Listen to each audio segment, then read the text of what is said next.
I'm Nick Terzo, and you are listening to The Radical. This week's guest is not only a musician, but a talented director. Her band, Kills Birds, have released their newest album, Married, earlier this month. The Los Angeles Times calls it a confrontational rock record, and with its ringing guitars, it displays the best of punk music. Lead singer Nina Ljeti joins me to discuss her songwriting process, her path to punk music via Nirvana, working at Dave Grohl's Studio 606, and directing music videos for the likes of Crowded House and Phoebe Bridgers.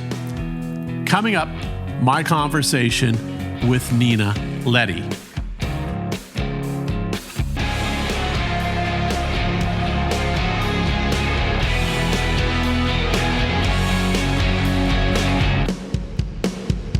Hi, Nina. Hello. I'm excited to speak to you. Thank you for doing this. Oh, thank you for having me. So you have a band called Kills Birds. There is a new record. By the time this publishes, it's out, called Married. And I have to say, I listened to it, and man, it is a wall of sound. Those guitars, man, are revved up on this record. Yeah, they are. Yeah, Jacob did an amazing job with those. Yeah. Holy smokes. I haven't heard guitars like that in a long time. So they're fired up. Oh, thank you. Yeah, he's an incredible musician. It's an honor to play with him. And you recorded this in the studio of one Mr. Dave Grohl. Who's that? Yeah, who is that guy? Yes, he did. Yeah. Yeah, he's a fascinating character. I met him way back in, I think, 1990. So I'm old. How was that experience for you? Was that your first time kind of in a very proper studio? Or I know this is your second record? Yeah, it was our first time in a proper studio. Our first record was recorded in Justin Raisin's home studio, and we did it over the course of 8 hours. So it was very guns blazing, chaotic, just trying to get it done and record it as it was. And this was the first time that we had a week, which is a luxury. And, obviously Studio 606 is such an incredible space, not just because of the Neve console, but because of the history there. It was really it was unbelievable. It's still kind of hard to, accept our good fortune and that, life could kind of lead us to that place. So it's very cool. That is, congratulations. That's fantastic. And how fast were you able to make this record then? Well, more than 8 hours? Definitely more than 8 hours. We recorded it over the course of the week that we had at Studio 606, and then some overdubs a few months later. But it was also relatively quick. But it's all, I feel like especially with these first two records, those were kind of the perfect condition for recording these records in. We'll see what happens with record 3, how we develop as artists. I'm sure that we would appreciate a more, a longer period of time in the studio, but it was perfect for what we wanted to do for Married. Yeah, we used to take 3 months back in the olden days. I don't get that. I'm like, what are you doing for 3 months? Well, it kind of broke out that you'd spend 2 weeks maybe or 10 days on basic tracks. Then you would do about a month of overdubs and singing. And then you would mix for a couple of weeks.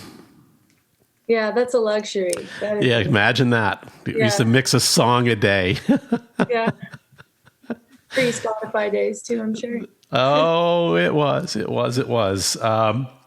So I read that the LA Times kind of had this interesting quote about your record, calling it a confrontational rock record. How do you respond to that? What's that mean to you? I don't know what that means.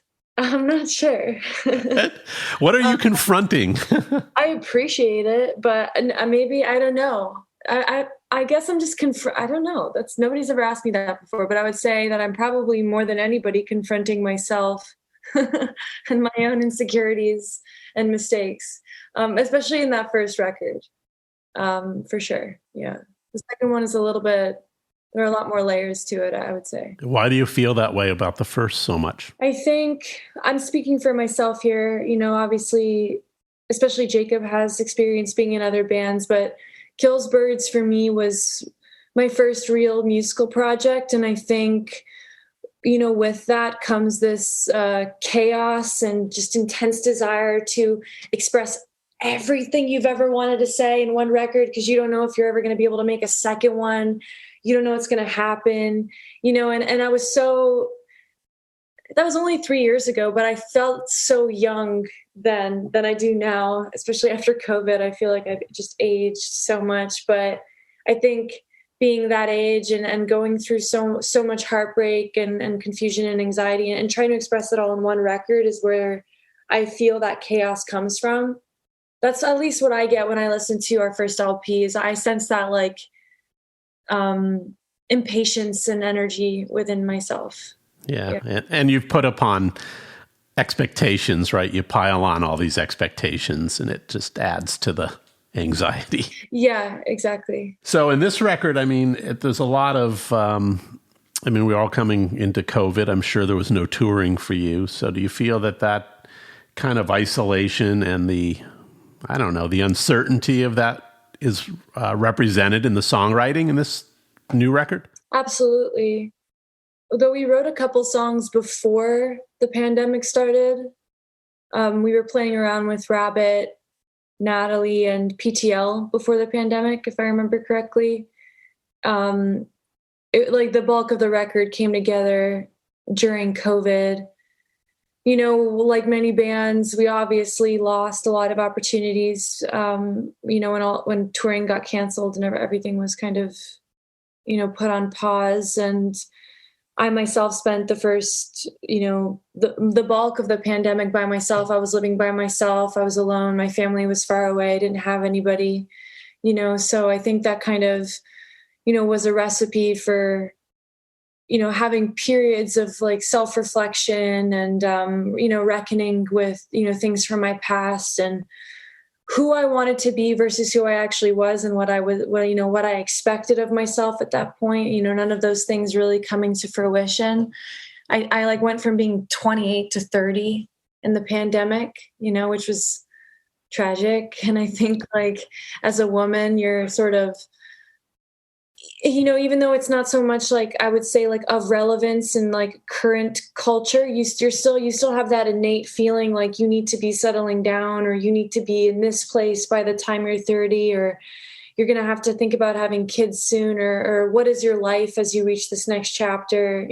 Those are all things that I'm still dealing with, but they're definitely touched upon a lot on Married, these constructs of what it's like to be a woman and just to be a person going through such a unique circumstance. Yeah. And I'd your background is fascinating to me. Your parents fled Bosnia and Sarajevo during the conflict there and moved to Canada. So you got totally uprooted culturally. Mm. How old were you when that happened? We left in June, so I was 14 months old. So your awareness was not, at that age, not so high. I don't remember anything about it. The only thing I really remember, my earliest memory is, watching my parents watch the war on our television in Canada. And, at that time it was, Sarajevo was getting blown up. We had Srebrenica, which was the genocide of Bosnian Muslims. And I was watching them kind of experience that from afar. And that informed me a lot, more so than escaping the country. Was it difficult for them? I imagine the assimilation for them into Canada was difficult. Were they able to come along with the language barriers and stuff? Did you have to serve that bridge a little bit as a child? Listen, obviously the interesting story is my parents escaping Bosnia, my dad fighting his way to call my mother, all those things. But to me, the most inspiring aspect of the story is what they did when they came to Canada.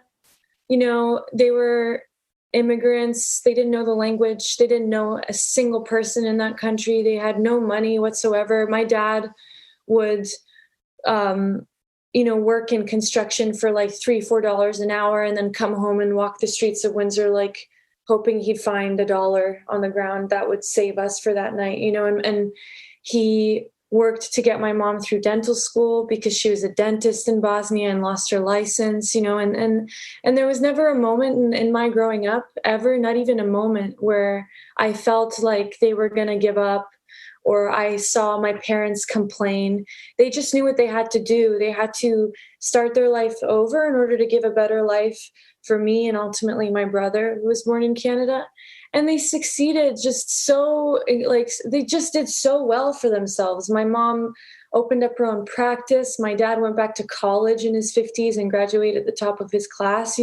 They really, they did not allow themselves to, to pity themselves. They just didn't have time for that, and I think that is really what a story that everybody should hear, especially with COVID when so many people lost so much, and they're just incredible people. I'm indebted to them for I just absolutely adore them, my parents. Yeah. Fantastic. It's quite a story, I have to say. So, yeah, they're my heroes. Whatever success I have in my life, I hope that I can pay them back tenfold, even though they never asked me for anything. I hope I still can, You will. You probably already have in a different way than, money. So, and so you kind of left there. You were accepted at NYU. Was that film school or? No, actually, I wanted to be an actress when I was in high school,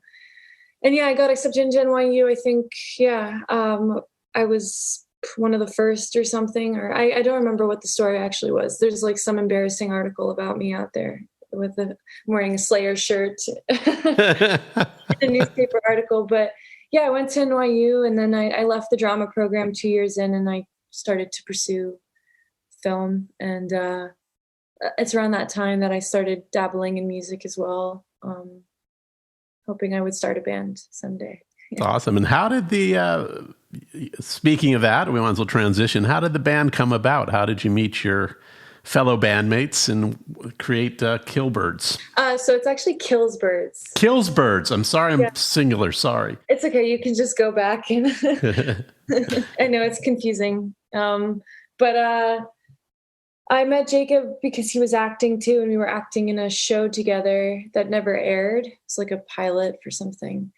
And then we became friends, but it wasn't until a few years after that we started getting together and experimenting with music. And ultimately, that's sort of how Killsbirds came to be. It's really very gradual, very unintentional. We never really set out to be, a serious rock band. We were just kind of looking for respite from the movie industry that we were both in, and the frustrations we were feeling with having so little control over our art, that we decided we thought that by making music we could take control back and do things the way we wanted to and express ourselves freely. Yeah, there's a lot more steps in film, isn't there? And it's years of work to get a project kind of done. I mean, you had success though, as a director though, right? On some music videos and such. Yeah, I did. I mean, I directed a feature film. I've been lucky to work with some incredible artists like Phoebe Bridgers, Crowded House, Wallows on music videos. So I've been very lucky, but it's still it's still hard to kind of, I feel like I'm waiting to take that step forward where I really have the freedom and control to do whatever project I want, and right now it's still so it's not a constant in my life. I'm very lucky. I'm lucky than a lot of other filmmakers and the projects that I've been able to do and that I'm getting to do, but I still lack that kind of creative freedom and mobility, that I do have with music, which is why it's so important to me. That's awesome. And how did you, your path to songwriting and stuff, I mean, was that, is outside of where you were starting or focusing your studies anyway. How did that develop for you, or what creativity practices do you use across, mediums? It's actually always been a part of my life. I started taking classical piano when I was 6, and I continued to train as a classical pianist until I was 18 years old. And then pursued that in college as well. In addition, when I got into punk music at 14, 15, I was writing lyrics nonstop at that point. I had these vague ideas in my mind of what I wanted to do. I knew I wanted to express myself musically, but I wasn't exactly sure how. And I frankly didn't have the confidence to really push myself in that direction. But it was always a part of my life, even as a kid, I was more drawn to music than I ever was filmmaking or anything. So it just it naturally came to the surface at what I feel was the right time. Right. And what's interesting, I'd kind of read something where I think you said that, your path to punk was kind of through discovering Nirvana. And I'm curious about that a little bit. And it's funny to see that come full circle, whatever, with Grohl. Talk a little bit about that. So sorry to Dave, but I did download Smells Like Teen Spirit off of LimeWire when I was 14. Sorry to busted. Yeah, I did. And it's because I heard a kid talking about it at school, and curiosity was developing within me at that point to discover new kinds of music. And I'll never forget the first time I heard Smells Like Teen Spirit. It's just this whole physical reaction that I had, chills, I could see my life. I was just different, from that moment forward. The old version of me was gone, and I was late to the game. I know a lot of kids were listening to Nirvana when they were 10, 11. I was 14, 15 because I didn't really have an adult or an older cousin to kind of guide me. My parents were very much listening to Bosnian music, maybe some classic rock, but yeah, so it just totally changed my life. And from that moment forward, I just had this insatiable hunger for all the music, what bands inspired Nirvana, and then what bands inspired those bands. But then also, what's this other thing called thrash metal that I'm suddenly just absolutely obsessed with, And it just it's funny how much that music really kind of changed my personality and my outlook on life for the better. I really became myself through discovering that. I don't know who I would be if I never heard that. I don't know. I don't think that version of myself is possible, but yeah, it's very important. That's awesome. And I mean, do you feel as a woman that it's more of a challenge, to play punk music or kind of something that's more hardcore than not? I never felt that. Even when I was a kid, I was we would go to Bosnia to visit my grandparents, and I'd be in my grandma's bathroom, trying to learn how to scream like Kurt Cobain. I always I was always if I'm going to be a front person, I'm going to be just a front person. I'm not going to let anything about myself dictate, what this band can be and where this band can go, But I do think that, one thing that I'm so thankful for about discovering Nirvana especially is that I felt for the first time protected by something as well. I realized that I don't know how to say this in the right way, but when I was a young girl in high school, I had a difficult high school experience.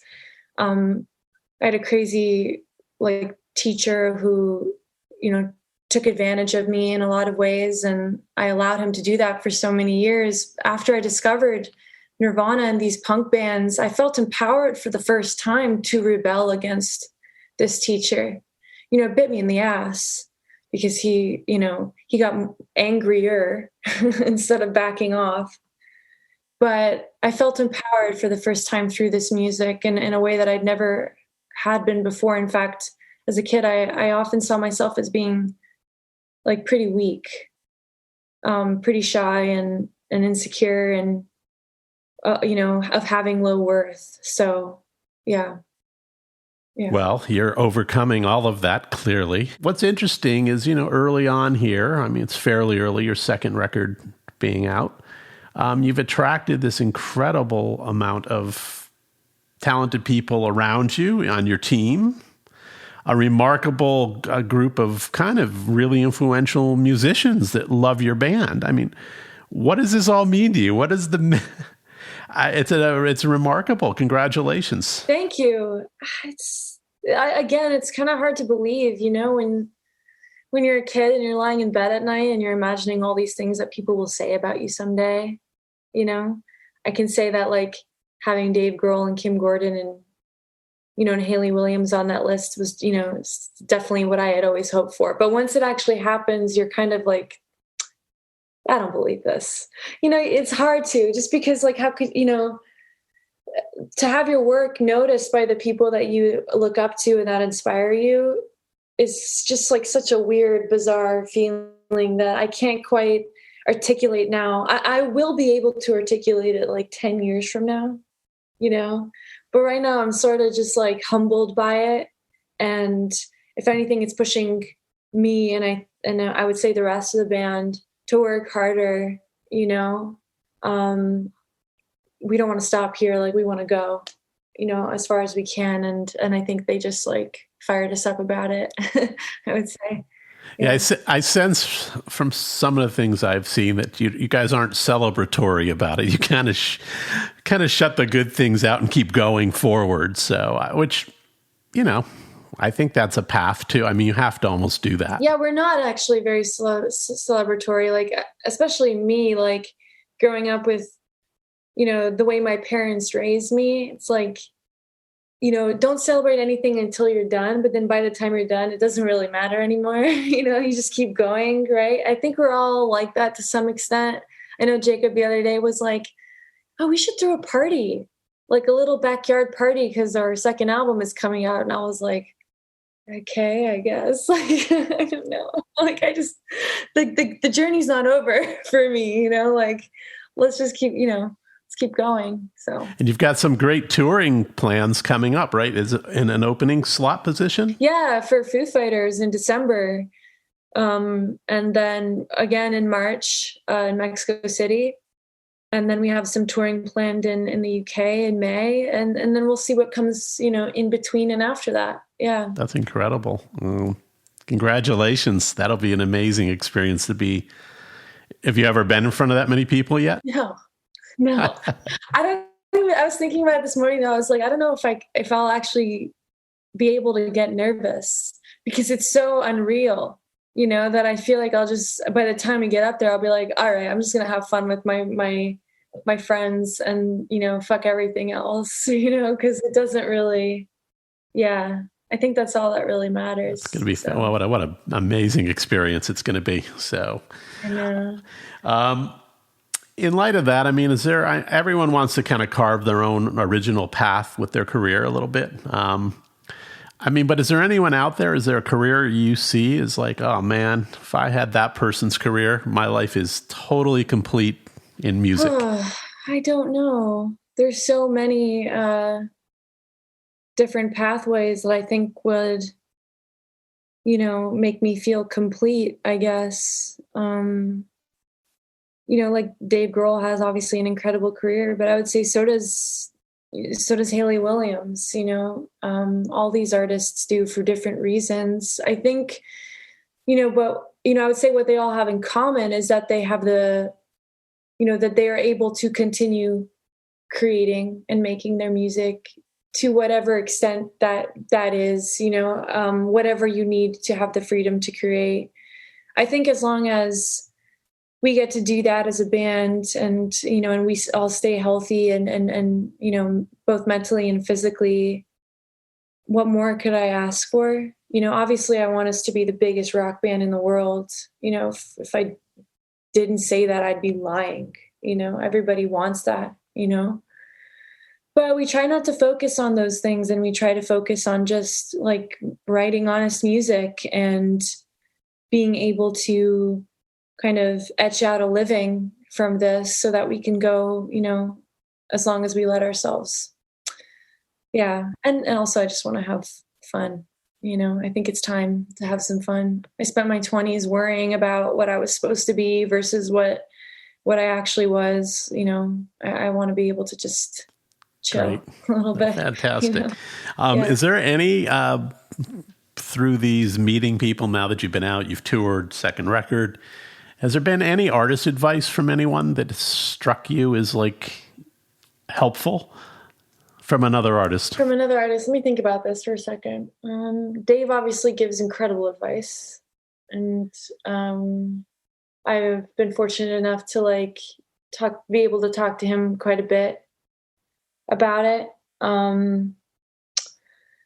But no, I think the best advice that I've ever gotten is, again, from my parents. I think in moments when I'm feeling like I could be doing better, I feel insecure, I just call my dad or my mom, and they always tell me like pretty much the same thing, which is like, doesn't really matter like what's going on outside of you. You have to just be happy with yourself. And the way to be happy with yourself is to be honest and true to who you are and what your values are. And that's all you really need. And I think that's not something that I just carry with myself as a person, but it's reflected so clearly in the lyrics and the melodies and the way that we as a band perform on stage. And so maybe that's what that LA Times writer meant by confrontational. It's like, maybe it's not confrontational. Maybe it's just like, we're just,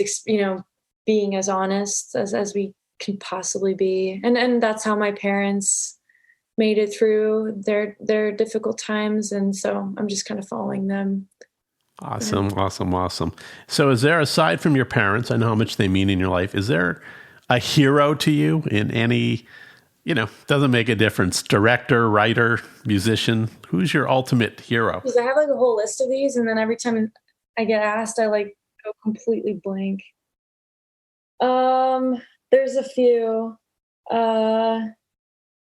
Diligent is a hero of mine. I'm lucky she's my manager, but she was also Radiohead's creative director for 25 years, full on independent thinker, like creative mind, like fucking warrior.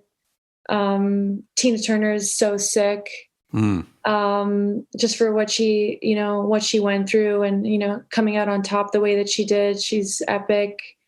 Any person that's like gone through adversity, but is able to come out of that stronger and better. Hayley Williams is a hero of mine. Kim Gordon. It's a lot of them. It's hard to say. There's so many amazing people out there and amazing artists. Yeah. And so with the band, do you kind of oversee any kind of videos you guys make then with your background? I assume you do. I definitely did a lot on our first record. But on our second record, I kind of made like a point that I was not going to get involved because I absolutely hate watching myself and like editing a video that I'm in.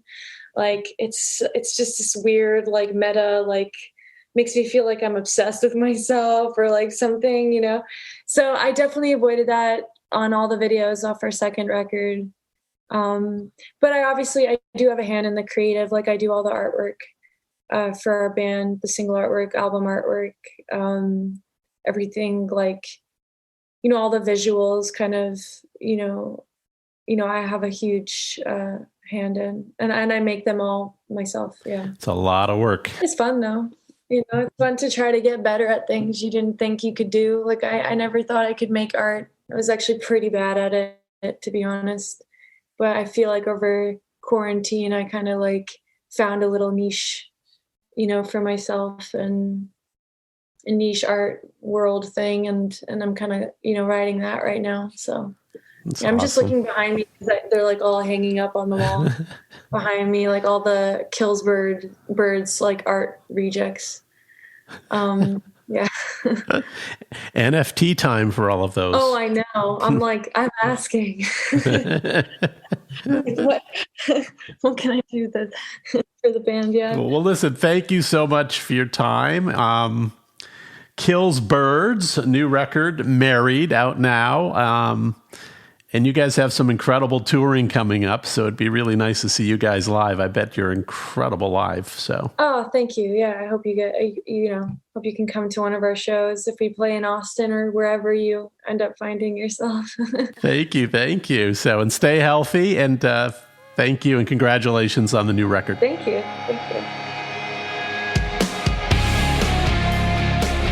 Thank you for listening. This show originates from the podcast capital, Austin, Texas. My producer is Sean O'Neill. Visit theradicalpod.com for updates and even some merchandise. Also, please subscribe at Apple, Spotify, Stitcher, or wherever you listen to your podcasts.